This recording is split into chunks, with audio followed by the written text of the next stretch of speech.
Thank you so much, Ted. Well, after coming off a pair of home wins, the Golden Knights are hitting the road for the next 10 days. They're going to be quite busy.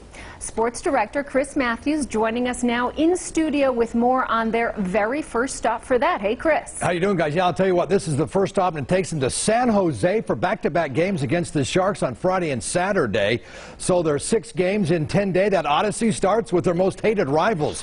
It's crazy in only 3 years these two teams have developed a bitter rivalry. And to throw a little salt in the wound, the guy who coached the Sharks to a lot of success, really, was fired, then hired by Vegas. That's Peter DeBoer.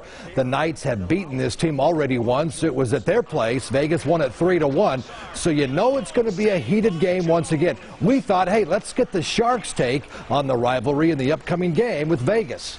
I can tell you the first time we played Vegas back here at home, I mean, without the fans, it's a little different feel on the ice. And that's just, to be honest, I think, you know, half of it is the build-up and the excitement in the rink and the crowd and the noise.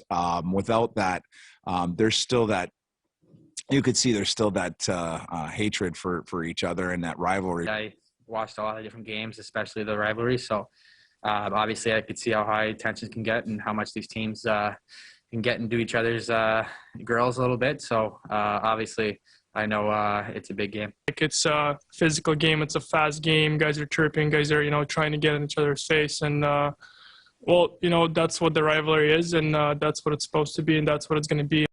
Oh, he is absolutely right. That's what it's going to be. Rivals are supposed to be physical, a little chippy, and that's what is most anticipating here tomorrow for most of the fans there, Kirsten. Well, yeah, it does make it fun when they get in there and throw some punches. It's only been 3 years, but there are some hated relationships there, right? Yeah, when you think about it, too, if fans will remember the Ryan Reeves, Evander Kane rivalry within the rivalry, the postseason, absolutely off the charts. Remember Gallant calling Peter DeBoer a clown, and then the Sharks coming back to win the game over the Knights in the postseason when they gave up those 3 goals on the power play on a bad call by the officials.